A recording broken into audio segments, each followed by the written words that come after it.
चलिए अब खबरें विस्तार से बता दें। 22 जनवरी को अयोध्या में बन रहे भव्य राम मंदिर में प्राण प्रतिष्ठा समारोह होना है। इस मौके पर ज्यादा से ज्यादा राम भक्त अयोध्या पहुंचने को उत्सुक है। हालांकि यूपी सरकार और श्री राम जन्मभूमि ट्रस्ट ने इस कार्यक्रम के दिन आम लोगों से अयोध्या न आने का अनुरोध किया है ताकि कानून व्यवस्था कायम रह सके। आज को गुजरात के अहमदाबाद एयरपोर्ट से अयोध्या के लिए पहली फ्लाइट रवाना हो गई। इंडिगो एयरलाइन की इस पहली फ्लाइट को केंद्रीय एविएशन मंत्री ज्योतिरादित्य सिंधिया और यूपी के सीएम योगी आदित्यनाथ ने हरी झंडी दिखाकर रवाना किया।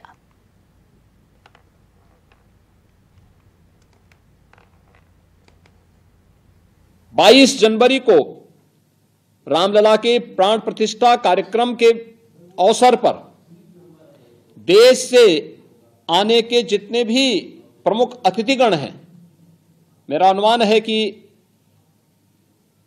22 जनवरी को अयोध्या एयरपोर्ट पर लगभग 100 चार्टर्ड प्लेन लैंड करेंगे और ये अयोध्या के आने वाले पोटेंशियल को भी हम सबको एक राह दिखाएगा। अहमदाबाद अयोध्या या अयोध्या अहमदाबाद के बीच में जो ये सेवा प्रारंभ हो रही है, तो अहमदाबाद और गुजरात से जुड़े हुए श्रद्धालु जनों को अयोध्या आने में, इस सेवा का उपयोग करने में और आसानी से अयोध्या तक पहुंच बनाने में उन्हें मदद मिलेगी। या अयोध्या से अहमदाबाद या सूरत या सोमनाथ या द्वारिका धाम या अन्य पवित्र स्थलों की यात्रा करने के लिए जो भी श्रद्धालु जाने का इच्छुक होगा, या आसानी से वायु सेवा। और खबर अयोध्या से है, जहां राम मंदिर प्राण प्रतिष्ठा की तैयारियां जोरों पर है, जिसको लेकर मुख्य अग्निशमन अधिकारी एमपी सिंह का बयान सामने आया है, जिसमें उन्होंने कहा है कि फायर सुरक्षा के पुख्ता इंतजाम किए गए हैं। यहां वृहद टेंट सिटी बन रही है। उन्हें हम आयोजकों को भी जागरूक कर रहे हैं जिससे कहीं आग की कोई घटना ना हो। अधिकतम टेंट पर हमने अपने लोगों को तैनात किया है जिससे घबराहट की कोई स्थिति ना आए।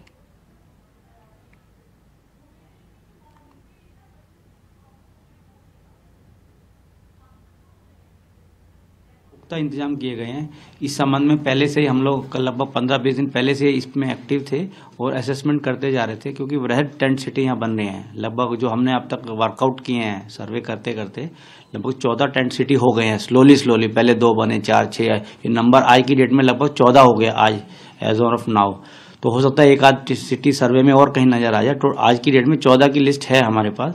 तो उनमें हम घूम के आयोजकों को भी अवेयर कर रहे हैं, अपडेट कर रहे हैं कि भाई क्या करें क्या ना करें।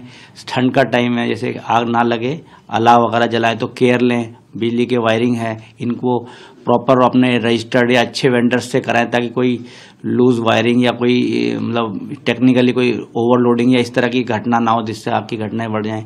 इसके साथ साथ उनको तो हम कर ही रहे हैं, बट साथ साथ हमारा अपना बैकअप भी है। ज़्यादातर मैक्सिमम टेंट्स पे जो वृहद, स्पेशली जो वृहद टाइप के हैं, उनमें हमने अपनी फायर की गाड़ियां में स्टाफ लगाया है। राउंड द क्लॉक वहाँ पे मैनिंग रहेगा। कुछ होता है तो ऐसी कोई स्थिति ना हो कि एकदम से कुछ पैनिक जैसा हो जाए, स्पॉट उसको कंट्रोल कर लिया जाए। और क्योंकि ये फंक्शन जो है, जो ऑनगोइंग आने वाला फोर्थकमिंग फंक्शन है, बहुत वृहद टाइप का है, क्योंकि हम भी असेसमेंट ही कर रहे हैं कितनी पब्लिक होगी। और खबर मेरठ से है, जहां राम मंदिर से पूरा बाजार गुलजार हो गया। बता दें कि मेरठ में प्रभु राम और अयोध्या मंदिर के पताकों से पूरे बाजार को सजा दिया गया है। तो वहीं अलग अलग वस्तुओं से सजी दुकानें, अयोध्या मंदिर के शोपीस, राम से जुड़े पताके, मोटरसाइकिल पर लगे झंडे, मफलर, हैंडबैंड समेत कई वस्तुओं से पूरा बाजार सजा हुआ नजर आ रहा है।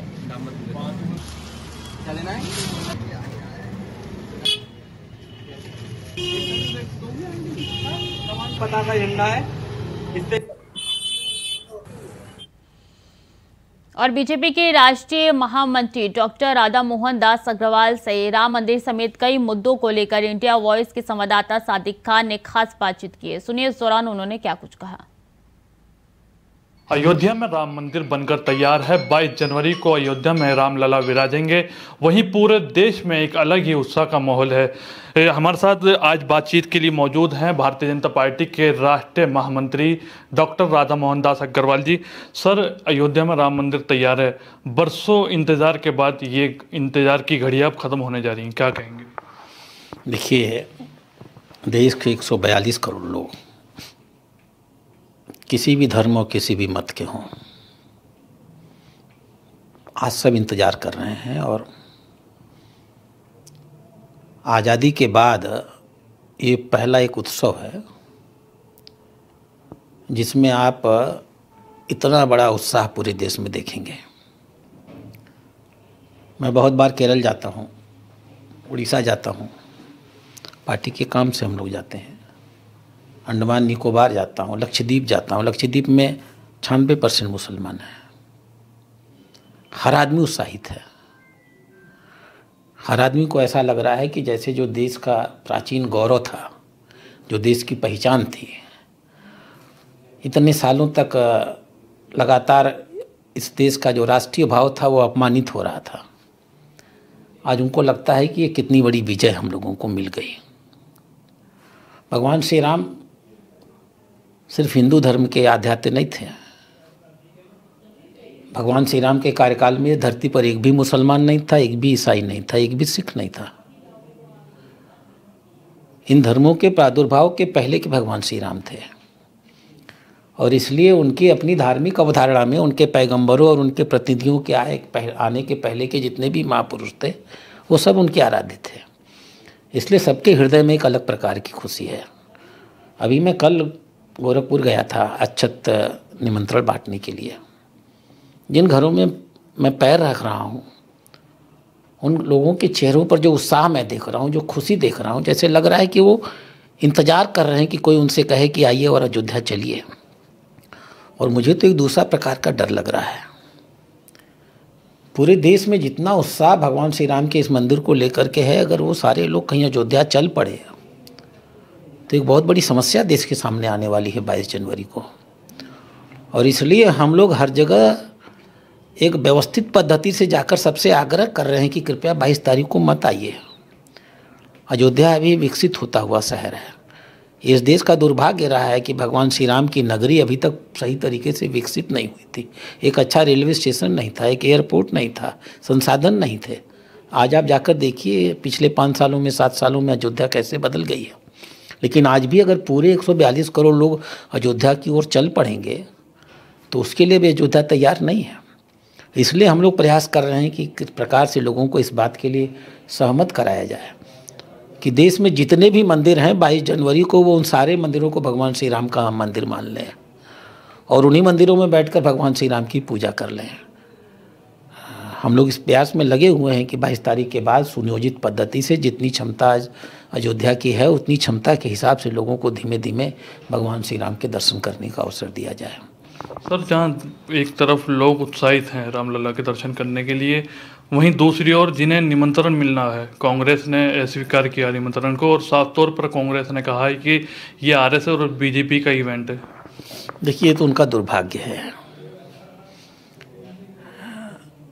इतनी बड़ी गलती वो करेंगे, राजनीतिक क्षेत्र के लोगों को तो करना ही नहीं चाहिए था। राजनीति जनभावनाओं को समझने का खेल है। लोकतंत्र है ना, लोकतंत्र का मतलब होता है जनता का शासन जनता के द्वारा जनता के लिए। आप जनता के प्रतिनिधि होने का दावा करते हैं और जनता की जो सोच है, जनता के जो भाव हैं, आप उसका अनादर करते हैं। जिस क्षण कांग्रेस ने इस बात के लिए मना किया कि हम भगवान श्री राम के इस मंदिर में नहीं जाएंगे, उस क्षण इस देश के नागरिकों की भावनाओं से उन्होंने अपने आप को तोड़ लिया और वास्तव में उन सारे नागरिकों को अपने खिलाफ खड़ा कर लिया। ये भारतीय जनता पार्टी का कार्यक्रम नहीं था। माननीय प्रधानमंत्री अगर वहाँ हैं तो भारतीय जनता पार्टी के नाते नहीं है, वो माननीय प्रधानमंत्री ही इसलिए हैं। और जिस प्रकार से कांग्रेस के अध्यक्ष को आमंत्रण दिया गया था उसी प्रकार से हमारी भारतीय जनता पार्टी के अध्यक्ष को आमंत्रण दिया गया है। राजनीतिक प्रमुख लोगों को आमंत्रित किया गया है। कार्यक्रम राजनीतिक नहीं है, कार्यक्रम प्रशासनिक है। ऐसे कार्यक्रम में उन्होंने मना करके अपनी उस मानसिकता का परिचय दिया है। आज शहर में पिछले 24 घंटे में चर्चा हो रही है पूरे देश में, अरे भगवान श्री राम के मंदिर को नहीं जाएंगे, अजमेर जाएंगे, केरल की सड़कों पर गाय का गला काटेंगे, डीएमके के साथ समझौता करेंगे कि हम सत्ता में आ जाएंगे तो सनातन धर्म का विनाश कर देंगे। यह जो सोच है मैं इसे हिंदी विरोधी सोच नहीं कहूँगा, मैं इसे भारत विरोधी सोच कहता हूँ। यह सोच, उनका डीएनए आज भी बदलने को तैयार नहीं है, और नहीं बदलेंगे तो ये जनता उनको ख़त्म कर देगी।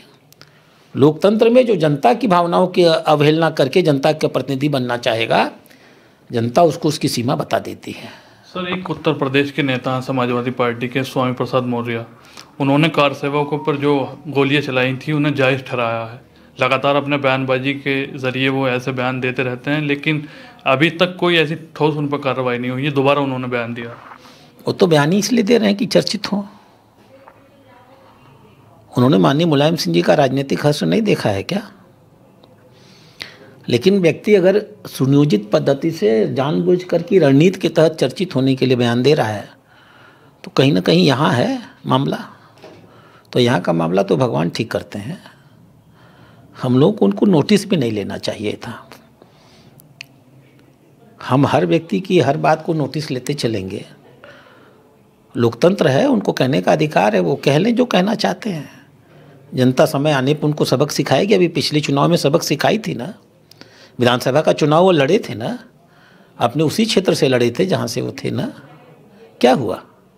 इस नाते कुछ लोग चर्चित रहने के लिए चर्चा को ही जो लोग राजनीति समझते हैं वो जानबूझ के ऐसा बोलेंगे। चर्चा राजनीति नहीं होती, कर्म राजनीति होते हैं, धर्म राजनीति होता है, व्यक्तित्व राजनीति होती, मर्म राजनीति होती, सेवा का भाव राजनीति होता है। वो उनके पास दूर दूर तक नहीं है। इसलिए मैं उन पर टिप्पणी करूं और उनका महत्व बढ़ाऊं, मैं इसकी कोई ज़रूरत नहीं समझता। धन्यवाद। तो ये थे हमारे साथ डॉक्टर राधा मोहन दास अग्रवाल जी, जिन्होंने बड़ी ही बेबाकी से हमसे बातचीत की है। वीडियो जर्नलिस्ट आशुक के साथ सादिक खान, इंडिया वॉइस, दिल्ली। चलिए खबर में आगे बढ़ेंगे। खबर प्रयागराज से है, जहां मथुरा श्री कृष्ण जन्मभूमि और शाही ईदगाह मामले में कोर्ट कमिश्नर सर्वे नियुक्त करने पर हाई कोर्ट में सुनवाई हुई। बता दें कि मुस्लिम पक्ष ने एक बार फिर से सुनवाई टालने का प्रयास किया। साथ ही मुस्लिम पक्ष ने सुप्रीम कोर्ट में 16 जनवरी को होने वाली सुनवाई तक कोर्ट कमिश्नर सर्वे नियुक्त करने पर रोक लगाने की भी मांग की। इस दौरान सभी पक्षों को सुनने के बाद हाई कोर्ट ने फैसला सुरक्षित रख लिया है। साथ ही आज शाम या फिर कल मुख्य रूप से कोर्ट कमिश्नर सर्वे नियुक्त करने पर हाई कोर्ट फैसला सुना सकता है। श्री कृष्ण जन्मभूमि के मामले में आज सुनवाई हुई और जिसमें विशेष रूप से हमने मांग की थी कि कोर्ट कमीशन नियुक्त कर दिया जाए, तो माननीय न्यायालय के द्वारा इस विषय को सुन लिया गया है। और हमने विशेष मांग की थी कि एक रिटायर्ड जस्टिस हो रहे और उसमें 2 अधिवक्ता रहें जो कोर्ट कमीशन में रहेंगे।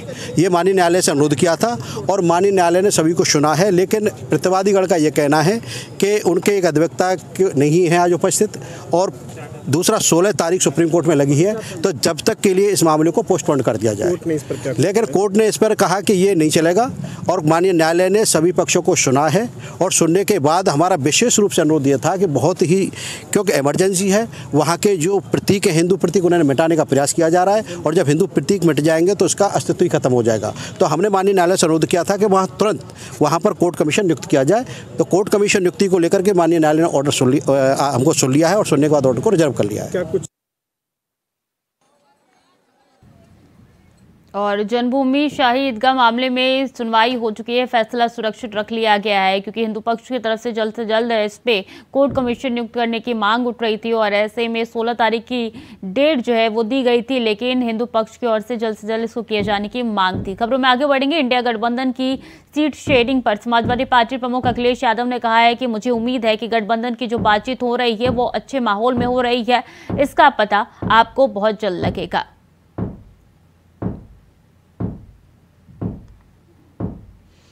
खबर रायपुर से है, जहां कांग्रेस नेता सचिन पायलट ने कहा है कि राजनीति और धर्म को अलग अलग रखना चाहिए। अगर धर्म के आड़ में राजनीति हो रही है तो उसे कोई स्वीकार नहीं करेगा। हम जनता के मुद्दों जैसे विकास, शिक्षा, रोजगार और चर्चा करना चाहते हैं इस पर, लेकिन भाजपा इस पर चर्चा के लिए तैयार नहीं है। सचिन पायलट ने आगे कहा है कि भावनात्मक मुद्दों के आड़ में वोट लेना भाजपा की परंपरा रही है।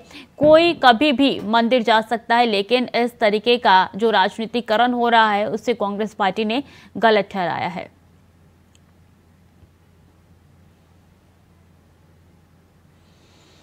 आज दिनांक 11 जनवरी 2024 को नगर पालिका कर्मचारी संघ हरियाणा नगर निगम यमुनानगर में नगर निगम प्रशासन के अडियल रवैये के कारण अपनी मांगी गई मांगों को हरियाणा सरकार के लेटर के अनुसार समान वेतन के भुगतान को लेकर आज चौथे दिन लंच टाइम में भारी संख्या में कर्मचारियों ने इकट्ठा होकर नगर निगम प्रशासन के खिलाफ नारेबाजी कर अपना रोष व्यक्त किया, झाड़ू प्रदर्शन किया। कितना दम है दमनों तेरे, कितनी लंबी जेल है तेरी। और वाराणसी के महात्मा गांधी काशी विद्यापीठ विश्वविद्यालय के आजाद चौराहे पर उस वक्त अफरा तफरी मच गई जब मामले का सुनने के बाद छात्रों के दो गुट में आपस में लड़ाई हो गई। बता दें कि पहले तो दोनों तरफ से जमकर लात घुसे चले, फिर इसके बाद पत्थरों से भी हमला किया गया। उसके बाद माहौल इस कदर बिगड़ गया कि खुद को बचाने के लिए शशांक राय नामक छात्र पिस्तौल तानकर लहराने लगा। मौके पर पहुंची पुलिस ने छात्र से पिस्तौल कब्जे में ले लिया है, आरोपी को हिरासत में ले लिया। कार्रवाई शुरू हो चुकी है, साथ ही पूरे कैंपस में पुलिस बल की तैनाती कर दी गई है। इसके साथ ही एसीपी ने मौके पर पहुंचकर मुआयना करते हुए आदेश जारी कर दिए हैं।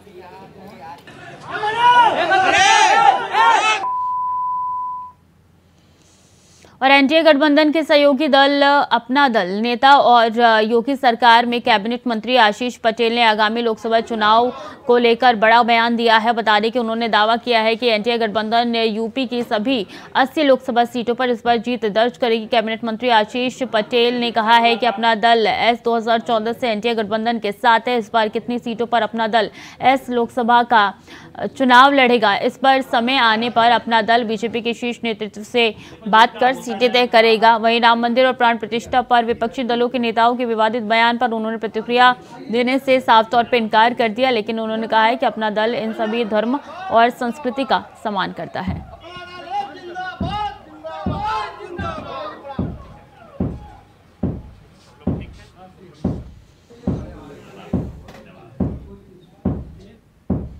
खबर फिरोजपुर से है, जहां सुबह 3 जगहों पर एनआईए की तरफ से रेड की गई। बता दें कि फिरोजपुर के बाबा राम लाल नगर सुखदीप सिंह के घर एनआईए की टीम की रेड हुई है। इस दौरान सुखदीप सिंह की पत्नी ने बताया कि नशे की बात की जाए तो एनआईए की टीम घर में जांच कर रही है।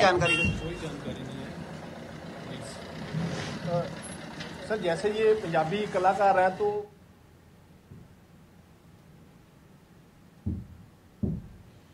खबर पटियाला से है, जहां जशनदीप कौर इंसाफ मोर्चे द्वारा पिछले 25 दिनों से पंजाबी यूनिवर्सिटी ऑफ पटियाला के गेट पर न्याय की मांग को लेकर प्रदर्शन कर रहे हैं। बता दें कि पंजाबी यूनिवर्सिटी पटियाला की छात्रा जशनदीप कौर की मौत और प्रोफेसरों द्वारा छात्र छात्राओं के साथ अभद्र व्यवहार के मामले को लेकर पंजाबी यूनिवर्सिटी पटियाला गेट के मुख्य गेट के सामने इंसाफ मोर्चे जारी हुए हैं। यहाँ आज इस न्याय मोर्चे के परमिंदर सिंह ढिस्सा पहुंचे, जिन्होंने छात्रों के साथ दुख साझा किया और छात्रों को आश्वासन दिया कि वो जल्दी इस मामले में न्याय पाने के लिए राज्यपाल से बात करेंगे।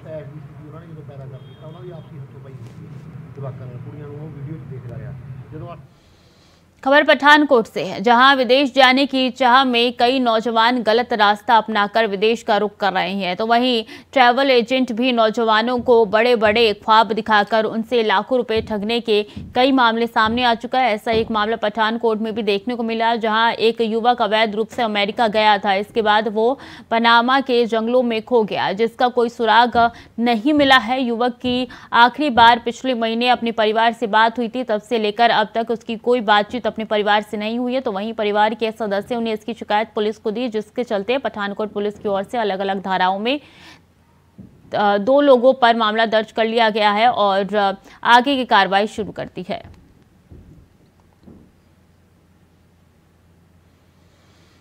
तो फिलहाल के लिए बुलेटिन में इतना ही। खबरें लगातार जारी है, देखते रहिए इंडिया वॉइस।